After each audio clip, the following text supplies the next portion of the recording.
ताकती रे जब से मैं आँखों में झांकी। बाहों में फूलों के मेले हैं, फिर क्यों अकेले हैं। 60 से 90 के दशक का एक बेहतरीन अभिनेता जो एक्टिंग के अलावा डांसिंग के लिए भी मशहूर था। हिंदी सिनेमा का यह पहला डांसिंग स्टार था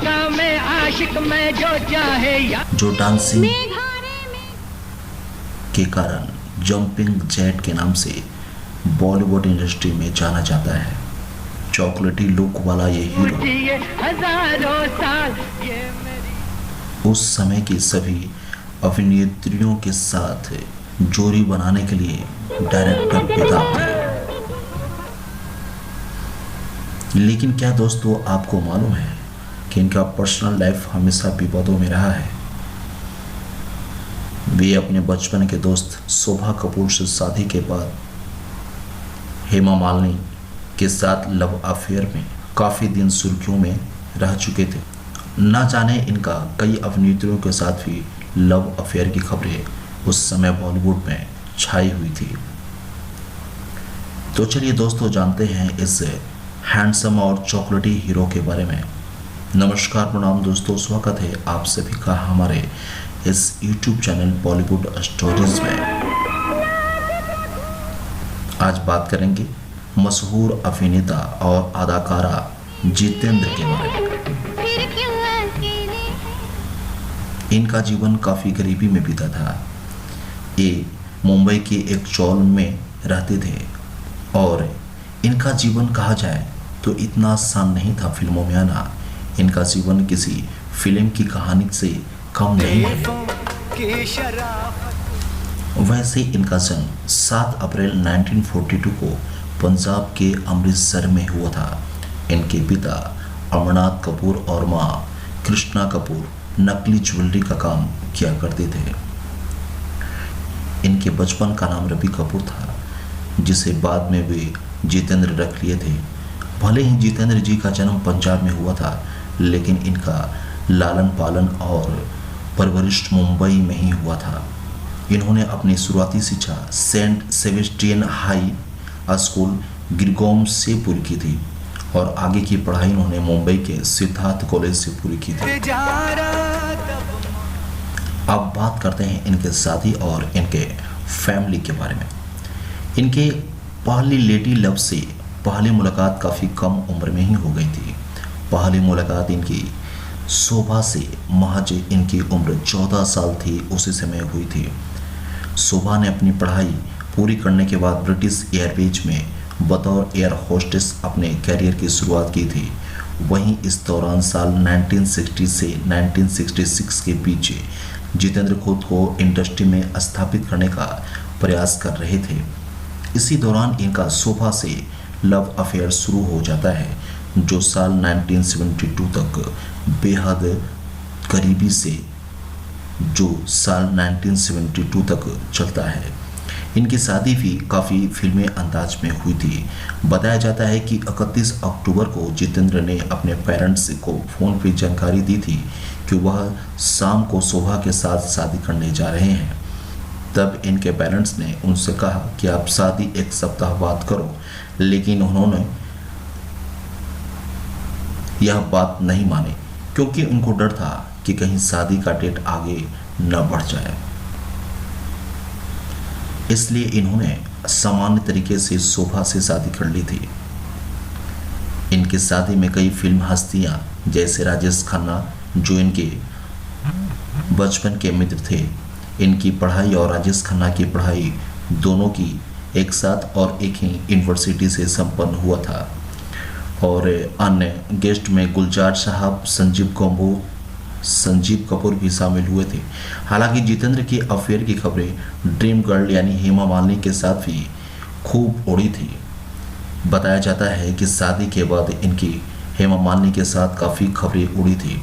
हेमा मालिनी ने अपनी बायोग्राफी में बताया है कि वह और जितेंद्र शादी का फैसला कर चुके थे, लेकिन बाद में उनके पीछे हट जाने के कारण दोनों का रिश्ता टूट गया।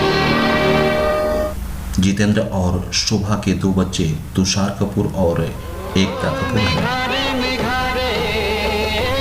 अब बात करते हैं इनके फिल्मी कैरियर के बारे में। चूंकि जितेंद्र के माता पिता नकली गहनों का व्यापार करते थे, एक बार जब वह निर्देशक वी शांताराम को गहने की आपूर्ति करने गए थे, तब वह जितेंद्र की खूबसूरती से काफ़ी प्रभावित हुए थे, जिसके चलते निर्देशक वी शांताराम ने उन्हें वर्ष 1959 के प्रोजेक्ट नवरंग में अभिनेत्री संध्या के साथ अभिनय करने की पेशकश की थी। वी शांताराम ने उन्हें वर्ष 1964 में अपनी फिल्म गीत गाया पत्थरों ने में बेहतरीन अभिनय के लिए इनको शामिल किया था। वह शांताराम ही थे जिन्होंने इनका स्क्रीन नाम जितेंद्र रखा था, क्योंकि यह फिल्म बॉक्स ऑफिस पे पूरी तरीके से फ्लॉप गया, जिसके चलते जितेंद्र को कोई खास सफलता हाथ नहीं लगी थी। लेकिन खैर 1967 में एक फिल्म आई थी फर्ज, जिसमें इनकी अभिनय को काफ़ी सराहा गया और यह फिल्म बॉक्स ऑफिस पे पूरी तरीके से हिट साबित हुई थी। इनके गाने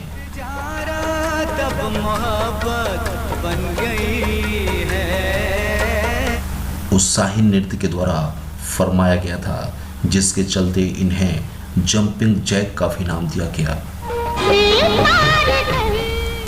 वर्ष 1984 में फिल्म मकसद में जितेंद्र और राजेश खन्ना एक साथ काम किए थे। इस फिल्म में इनके अपोजिट जयप्रदा और श्रीदेवी थी, लेकिन वो दोनों एक दूसरे से बोलती नहीं थी। उन्हें एक करने के लिए राजेश खन्ना और जितेंद्र ने दोनों को एक कमरे में बंद कर दिया था, ये उम्मीद करते हुए कि वे आपसी मनमुटाव को छोड़कर दोस्त बन जाएंगी, परंतु ऐसा नहीं हुआ। कमरा खोलने पर दोनों एक दूसरे के विपरीत बैठी हुई थी। 70 के दशक में जितेंद्र और हेमा मालिनी एक दूसरे के प्रेम में पड़ गए थे। चूंकि इस समय इनकी शोभा कपूर से शादी हो गई थी, लेकिन शादी के बाद भी हेमा मालिनी से प्रेम कर बैठे थे। बात हेमा मालिनी ने अपनी आत्मकथा में यह बताई थी कि वह जितेंद्र से शादी करने वाले थे, परंतु किसी कारणवश वे शादी नहीं कर पाई। अभिनेता संजीव कुमार हेमा मालिनी के प्यार में पड़ गए थे। उन्होंने हेमा मालिनी से प्रेम संबंध बनाने के लिए जितेंद्र का सहारा लिया था, लेकिन हेमा मालिनी संजीव कुमार की जगह जितेंद्र से प्यार करने लगी थी। इनका एक बेटा और एक बेटी भी है। बेटे के नाम तुषार कपूर जो अभिनेता है, और बेटी एकता कपूर बालाजी टेलीफिल्म्स की ऑनर है। हम तो तेरे आशिक हैं। जितेंद्र सोनी एंटरटेनमेंट टेलीविजन पर प्रसारित होने वाले एक भारतीय नृत्य प्रतियोगिता झलक दिखला जा सीजन 2 के जज भी थे। वर्ष 2004 में जितेंद्र को दादा साहब फाल्के पुरस्कार से भी सम्मानित किया गया था। जितेंद्र को लेकर सबसे चर्चित और हाल ही की एक विवाद है कि उनके 75 वर्ष की उम्र में उन पर यौन शोषण का आरोप लगाया। यह आरोप उन पर उनकी दूर की बहन ने लगाया था। उन्होंने कहा कि जब वे मात्र 18 वर्ष की थी तो जितेंद्र 28 वर्ष के थे, तो उन्होंने उनके साथ यौन शोषण किया था। इसके लिए जितेंद्र ने उन्हें खुद टिकट बुक करके शूटिंग देखने के लिए शिमला बुलाया था और शराब के नशे में उनके साथ यह हरकत की थी।